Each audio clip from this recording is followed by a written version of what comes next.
नमस्कार प्रिय भक्तों, राधे राधे।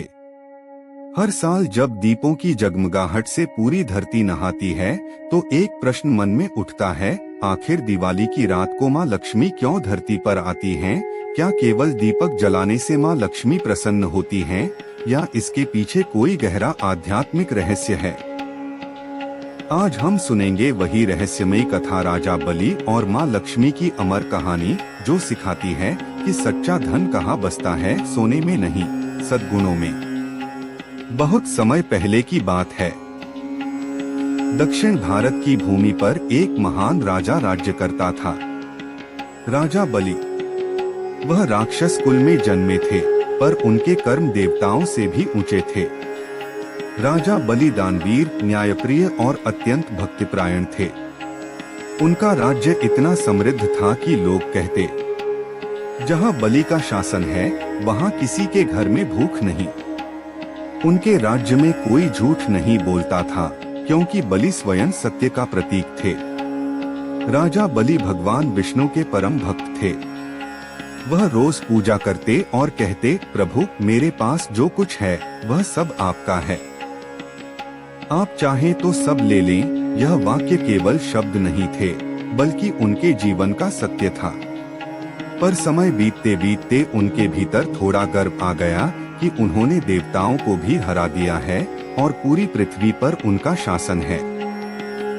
यहीं से ईश्वर की परीक्षा शुरू हुई। देवता परेशान हो उठे। इंद्रदेव ने विष्णु भगवान से प्रार्थना की, हे प्रभु, राजा बलि भले ही दानी हैं, पर अब वे पूरे तीनों लोकों पर अधिकार कर चुके हैं। यदि उन्होंने स्वर्ग भी ले लिया तो हमारा धर्म और संतुलन बिगड़ जाएगा। भगवान मुस्कुराए और बोले, राजा बलि भक्त हैं, पर अहंकार में सत्य से दूर हो गए हैं। अब मैं स्वयं उनकी परीक्षा लूंगा। विष्णु भगवान ने वामन अवतार लिया, एक छोटे ब्राह्मण बालक का रूप धारण किया, हाथ में कमंडल और दंड लिए, तेजस्वी मुख वाला। वह राजा बलि के यज्ञ स्थल पर पहुँचे, जहाँ बलि महादान दे रहे थे। राजा ने नम्रता से पूछा, बालक तुम कौन हो और क्या चाहते हो? वामन ने विनम्र स्वर में कहा, राजन मुझे कुछ नहीं चाहिए, बस जितनी भूमि मेरे 3 पग में समा जाए उतनी दीजिए। राजा बलि मुस्कुराए, बस इतनी सी मांग, मैं तो तीनों लोक दे दूं। बालक पर वामन के पीछे जो रहस्य था वह कोई नहीं जानता था। राजा ने वचन दे दिया। जैसे ही वचन पूरा हुआ, वामन का रूप असीमित विराट स्वरूप में बदल गया। उनका पहला पग धरती को माप गया, दूसरा पग आकाश को, और जब तीसरे पग की बारी आई तो जगह ही नहीं बची। वामन बोले, राजन तीसरा पग कहाँ रखूं? राजा बलि ने सिर झुकाया और कहा, प्रभु अपना तीसरा पग मेरे सिर पर रख दीजिए। और जैसे ही वामन ने पग रखा, राजा बलि पाताल लोक में पहुंच गए। भगवान विष्णु ने देखा, राजा बलि ने कोई विरोध नहीं किया। उनकी आंखों में भय नहीं, भक्ति थी। उन्होंने कहा, प्रभु आपने जो किया वह न्यायसंगत है, आपकी इच्छा में ही मेरा कल्याण है। भगवान विष्णु प्रसन्न हुए, बलि तुमने मुझे समर्पण का सच्चा अर्थ सिखाया है, मांग लो जो चाहो। बलि ने कहा, प्रभु जब तक मैं पाताल लोक में हूँ आप मेरे साथ रहें, ताकि मुझे कभी एकाकीपन महसूस न हो। विष्णु भगवान ने उनका अनुरोध स्वीकार किया।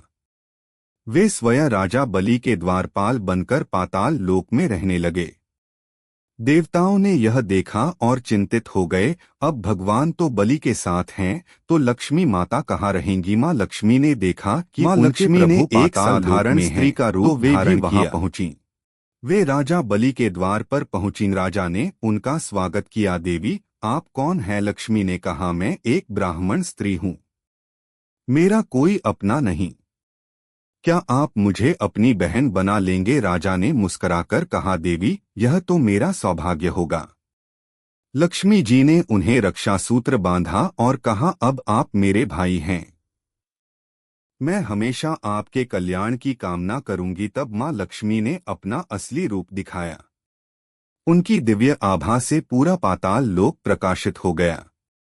उन्होंने कहा, राजन मैं विष्णु की अर्धांगिनी लक्ष्मी हूँ, तुमने अपने प्रेम और समर्पण से मुझे प्रसन्न किया है।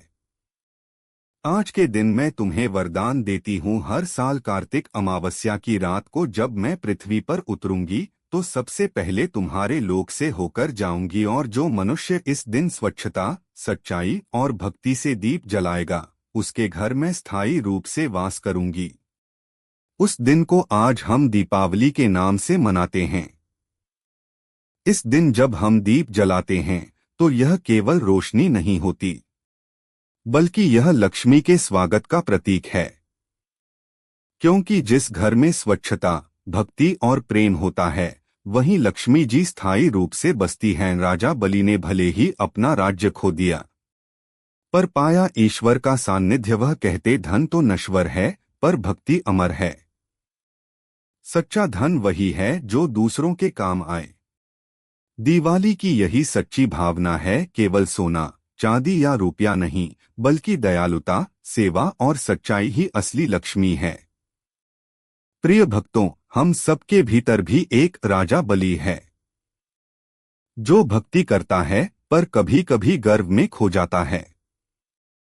और एक वामन भगवान भी हैं जो हमें याद दिलाते हैं कि विनम्रता में ही ईश्वर का वास है। दिवाली हमें यही सिखाती है कि भले ही जीवन में अंधकार आए, अगर मन में श्रद्धा है तो भगवान स्वयं हमारे द्वारपाल बन जाते हैं। जब हम दीप जलाते हैं तो वह केवल तेल और बाती से नहीं जलता, वह हमारे मन की श्रद्धा से जलता है। दिया कहता है, मुझे जलना स्वीकार है पर मैं किसी का अंधकार मिटाऊंगा। वैसे ही इंसान को भी अपने भीतर के दीपक को जलाए रखना चाहिए, भले ही परिस्थितियां कठिन क्यों न हो। माँ लक्ष्मी कहती हैं, मैं वहां नहीं जाती जहां झूठ, लालच और क्रोध है। मैं वहां बसती हूं जहां स्वच्छता, सद्भाव और संतोष है। इसलिए दिवाली की तैयारी सिर्फ घर की नहीं, मन की सफाई भी है। अगर मन पवित्र होगा तो माँ लक्ष्मी बिना बुलाए भी आ जाएंगी। दिवाली की रोशनी हमें यह सिखाती है कि कोई भी अंधकार स्थायी नहीं होता। भक्ति और सत्य की एक लौ पूरे संसार को रोशन कर सकती है। तो इस बार जब आप दीप जलाएं तो मन से कहिए, हे प्रभु, मेरे भीतर भी ज्ञान का दीप जलाओ।